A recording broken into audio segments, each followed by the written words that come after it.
1941 সালের 7 ডিসেম্বর এই দিন আমেরিকার সাথে এমন কিছু ঘটেছিল যা আমেরিকার ইতিহাসে সবথেকে বিধ্বংসী ঘটনা নামে পরিচিত। এমনকি এই ঘটনাটাই বাধ্য করেছিল আমেরিকাকে পারমাণবিক বোমার মতো একটি বিধ্বংসী হাতিয়ার তৈরি করার জন্য, যার কারণে পরবর্তীতে জাপানকে চরম মাশুল দিতে হয়। মাত্র 3 দিনের ব্যবধানে জাপানের 2টি শহরে আমেরিকার পারমাণবিক বোমা আক্রমণের ফলে 2 লক্ষেরও বেশি মানুষের মৃত্যু হয়। বন্ধুরা, আমি কথা বলছি দ্বিতীয় বিশ্বযুদ্ধের একটি অন্যতম ইভেন্ট পার্ল হারবার অ্যাটাক সম্পর্কে।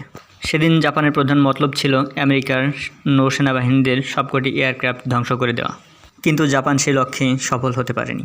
কিন্তু জাপান এ বিষয়ে নিশ্চিত ছিল যে আমেরিকা একটি ভীষণ শক্তিশালী দেশ, তারা তাদের সাথে কোনোভাবেই পেরে উঠবে না। কিন্তু তারপরও কেন জাপান এই সিদ্ধান্ত নিল? তো চলুন জেনে আসা যাক কেন কিভাবে জাপান এই মরণ কামড় দিয়েছিল আমেরিকার বুকে। বন্ধুরা, স্বাগতম আপনাকে রহস্য বাংলার আরও একটি নতুন ভিডিওতে। দেখতে থাকুন ভিডিওটি শেষ পর্যন্ত। সাল 1941 ডিসেম্বর মাসের 7 তারিখ রবিবার। যুক্তরাষ্ট্রের হাওয়াই দ্বীপপুঞ্জের সৈন্যদের জন্য সেদিন কোনো যুদ্ধের প্রস্তুতি ছিল না। সাপ্তাহিক ছুটির দিনে সৈন্যরা সব বিশ্রাম নিচ্ছিল। কেউই জানতো না যে কিছুক্ষণের মধ্যেই ঘটে যাবে ঐতিহাসিক জঘন্যতম হৃদয়বিদারক আক্রমণের ঘটনা, আর কিছুক্ষণ বাদেই ঘোষণা ছাড়াই বেজে উঠবে যুদ্ধের দামামা।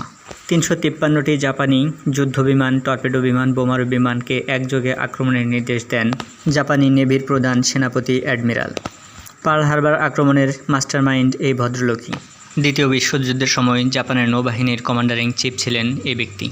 জানলে অবাক হবেন, তিনি কিন্তু কখনোই চাননি জাপান আমেরিকার সাথে কোনোভাবে যুদ্ধে জড়াক। তিনি আগেই বলেছিলেন জাপান যদি কোনোভাবে আমেরিকার সাথে যুদ্ধে জড়ায় এবং সেই যুদ্ধ যদি 1 বছরের চেয়ে দীর্ঘ সময় হয়, তাহলে জাপানের অস্তিত্বই আর খুঁজে পাওয়া যাবে না।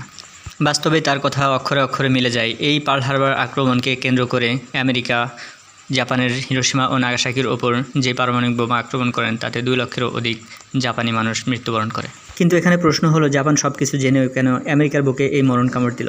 এর প্রধান কারণ হলো জাপানের সাম্রাজ্যবাদী মনোভাব। এখনকার জাপানকে আমরা যতটা ভদ্র দেখি, এই জাপানি আরও 80 বছর আগে ঠিক ততটাই নৃশংস ও অত্যাচারী ছিল। সে সময় জাপান ছিল সাম্রাজ্যবাদী। চীন, থাইল্যান্ড, কোরিয়া, ভিয়েতনাম একে একে আশেপাশের বহু দেশের উপর জাপান আক্রমণ করে এবং সেগুলো তাদের দখলে করে নেয়। তাদের প্রধান লক্ষ্য ছিল পুরো এশিয়াতে তাদের কবজা করা। 1931 সালে জাপান চীনের মাঞ্চুরিয়া দখল করে। এই দখলকৃত এলাকার উপর জাপান যে কী পরিমাণ নৃশংস অত্যাচার করত! জীবন্ত মানুষকে জ্বালিয়ে দেওয়া, শিশু থেকে বৃদ্ধ সকল মহিলাদেরকে অত্যাচার করা, জীবন্ত মানুষের বিভিন্ন অঙ্গ কেটে ফেলা, এরকম বহু অত্যাচার তখন জাপান দখলদারি দেশগুলোর উপর করে থাকতো। ওই সময় জাপানিরা চীনের একটি এলাকার উপর গণহত্যা, গণধর্ষণ এগুলো চালাতে থাকে। ওই সময়টাকে ন্যামকিন গণহত্যা হিসেবে বলা হয়। আর তখনই আমেরিকা জাপানের উপর স্যাংশন জারি করে। আমেরিকা ও জাপানের মাঝখানে রয়েছে প্রশান্ত মহাসাগর, আর এর মধ্যে ছোট্ট একটি দ্বীপ রয়েছে যাকে হাওয়াই দ্বীপপুঞ্জ বলা হয়। আর এই দ্বীপ রয়েছে আমেরিকার দখলে, আর এই একটি দ্বীপই যথেষ্ট প্রশান্ত মহাসাগর নিয়ন্ত্রণে রাখা। ওই সময় জাপান আমেরিকার সাথে আলোচনা করে এবং বলে স্যাংশন তুলে নিতে, কিন্তু আমেরিকা স্যাংশন তুলে নেয় না। তখন জাপান সিদ্ধান্ত নেয় কোনোভাবে যদি পার্ল হারবার ধ্বংস করে দেওয়া হয়, তাহলে আমেরিকার নৌবাহিনীর শক্তি অনেকটাই কমে আসবে।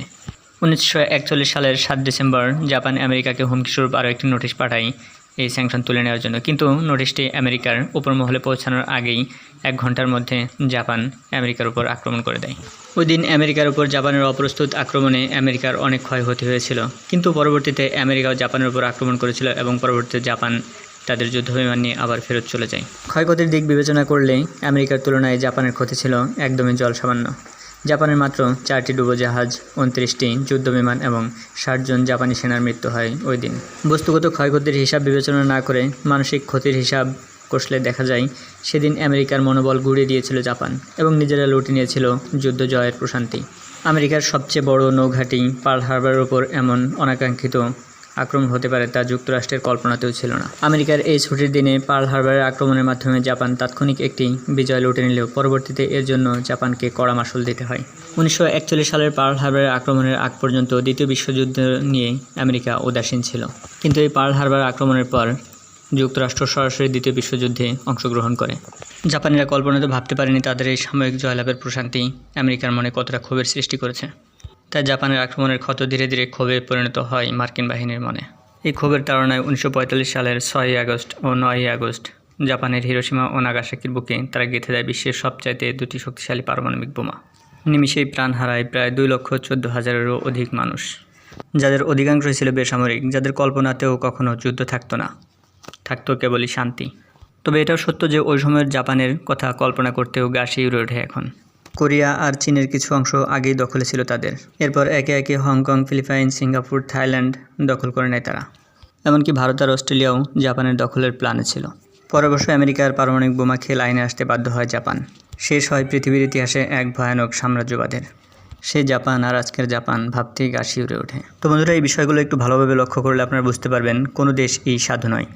হিরোশিমার ঘটনা দেখলে আমাদের কষ্ট হয়, মনে হয় আমেরিকা এই ভুলটি কেন করলো, মনে হয় আমেরিকাই সবচেয়ে বড় দোষী। কিন্তু আমেরিকার এই নৃশংস পদক্ষেপের পেছনে আরও একটি বড় পদক্ষেপ ছিল জাপানিদের পার্ল হারবার আক্রমণ, যা আমেরিকানদের মনে এক ভয়ানক ক্ষোভের সৃষ্টি করে দেয়। আবার পার্ল হারবার আক্রমণের কারণ ছিল আমেরিকার স্যাংশন। আবার আমেরিকার স্যাংশন দেওয়ার পেছনে বড় কারণ ছিল চীন এবং কোরিয়ায় জাপানিদের নারকীয় হত্যালীলা ও ধর্ষণ। তো বন্ধুরা, আশা করছি আপনারা বিষয়গুলো বুঝতে পেরেছেন। ভিডিওটি ভালো লাগলে লাইক করতে পারেন। আর এরকম রহস্য রোমাঞ্চকর ঐতিহাসিক ঘটনা সম্পর্কে ভিডিও পেতে চাইলে চ্যানেলটি সাবস্ক্রাইব করে বেল আইকন অল করে রাখবেন। কথা হবে পরবর্তী কোনো নতুন এপিসোডে। সে পর্যন্ত ভালো থাকবেন, সুস্থ থাকবেন। Bye bye.